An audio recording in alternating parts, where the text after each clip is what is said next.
What is the meaning of the term investigation? Option A, proceeding to the scene of crime and ascertaining facts and circumstances. Option B, discovery and arrest of accused. Option C, collection of evidence and filing the report under section 173 subsection 2 CRPC. And option D, all of the above. All the options are correct. The answer is D, all of the above. Investigation is an important part in criminal procedure. The purpose of investigation is to identify the offender, and the term investigation is defined under section 2H of CRPC. Certain steps are involved in the process of investigation. The first step in the investigation process is proceeding to the spot where the crime has been committed. The second step is to determine or ascertain the facts and circumstances of the case. The third step is to discover and arrest the suspect. The fourth step is the collection of evidence, which includes examination of persons involved and also search and seizure of places if needed. And the final step is the filing of charge sheet under section 173 of CRPC. An accused was arrested for the offense of murder and he was produced in the court. Magistrate remanded him to judicial custody. On the way to sub-jail, accused sustained injuries in a road accident. He was hospitalized for 16 days. Meanwhile, on the third day of his remand, police filed an application seeking custody of the accused. After discharging the accused from the hospital, the magistrate ordered to hand over the accused to police custody. Whether the order is legal. Option A, yes, it is legal as the accused was in the hospital during the first 15 days. Option B, no, magistrate has no authority to grant police custody after first 15 days of remand. Option C, yes, it is legal since the police has filed application within the stipulated time. Option D, none of the above. The answer is option C, yes, it is legal since the police has filed application within the stipulated time. When a crime has been committed and the arrest of the accused is made, he can be kept in the police custody for up to 24 hours. Before the stipulated time, he should be presented before the magistrate, and the magistrate then has to decide whether he should stay in police custody or to be remanded to judicial custody. And police custody can be extended to a maximum period of 15 days. Magistrate can authorize detention in custody of an accused under section 167 subsection 2 proviso even if the accused is not produced before him. This statement is option A true, option B partly true, option C false, and option D none of the above. This statement is not correct, hence answer is option C false. Section 167 subsection 2 of CRPC says, no magistrate shall authorize detention in the custody unless the accused is produced before him.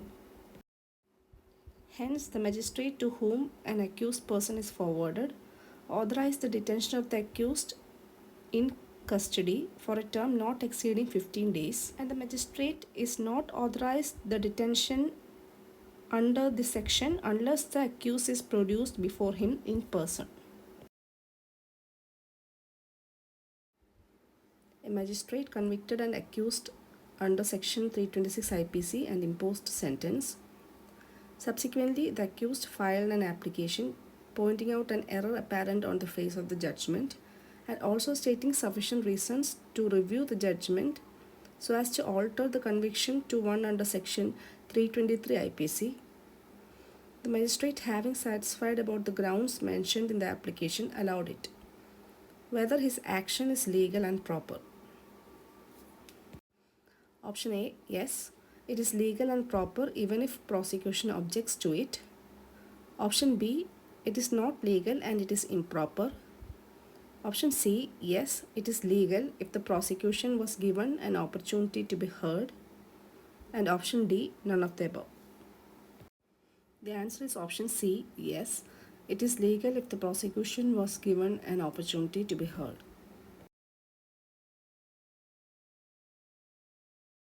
The provisions regarding the filing of review is given under section 397 CRPC.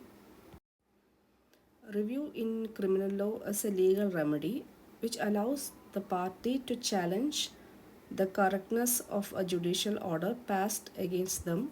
It is filed in the same court where the order has been passed, and review can only be done on the grounds of discovery of new and important matter or evidence which was not within the knowledge of the applicant or not in the original proceedings.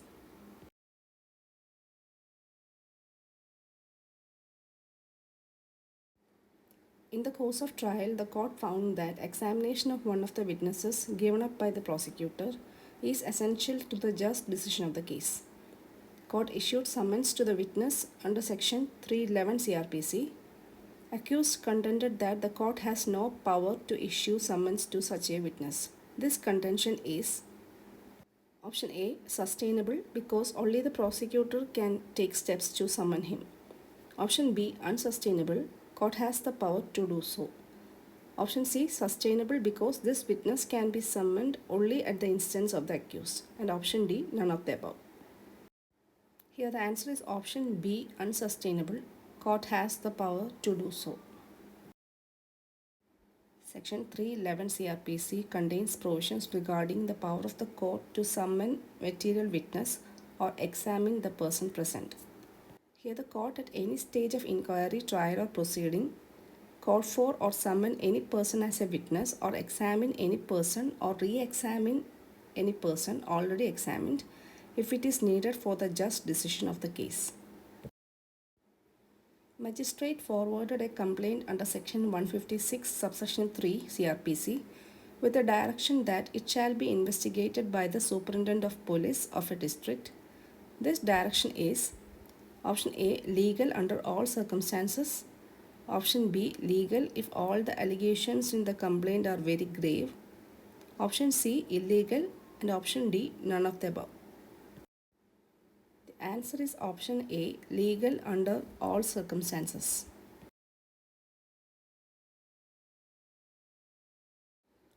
Section 156 subsection 3 of CRPC clearly says that the magistrate can order an investigation if the police does not conduct the same. Hence, the magistrate has the power to give direction in this case.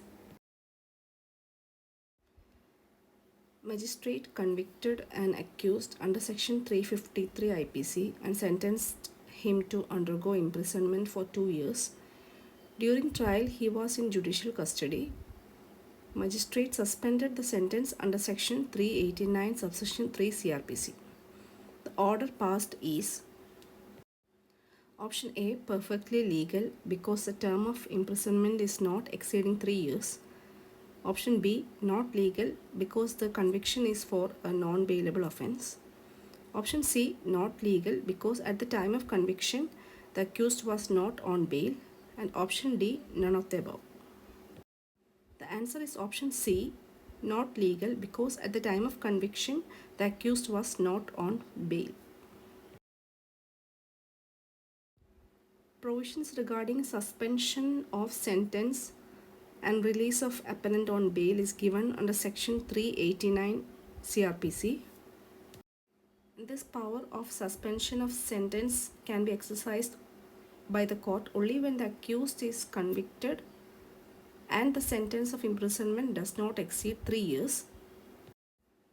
Also under section 389 subsection 3 CRPC, there must be an intention of the accused to prefer an appeal to the higher court, and it is mandatory under this section for the court to grant bail to the convicted person who is willing to file an appeal.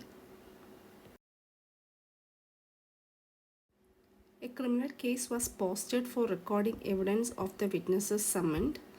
The accused was absent on that day. His personal attendance was not dispensed with. Magistrate, having found that the witnesses are coming from distant places, examined them in the absence of the accused. On the next hearing date, the accused appeared and he did not raise any objection in considering the evidence recorded in his absence. Court convicted the accused on the basis of that evidence. The conviction is option A, legal. The court has power to record evidence in the absence of the accused. Option B, illegal. Evidence to be taken in the presence of the accused. Option C, legal, since accused did not challenge it. And option D, none of the above. The answer is option B, illegal. Evidence to be taken only in the presence of the accused. Section 273 CRPC clearly says evidence is to be taken in the presence of the accused. All evidence taken in the course of the trial or other proceedings shall be taken in the presence of the accused, or if his personal attendance cannot be obtained, then in the presence of his pleader. Further investigation under section 173 subsection 8 CRPC is a right and duty of the investigation officer, and he, option A, should seek and obtain permission from the court. Option B, may seek a formal permission from the court. Option C, should obtain prior permission of the court. And option D, none of the above. And the answer is option A, he should seek and obtain permission from the court.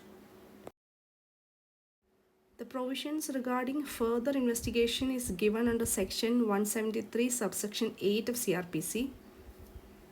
Further investigation is a procedure which is followed after the investigation has already been conducted by the police officer and the report has been submitted to the magistrate.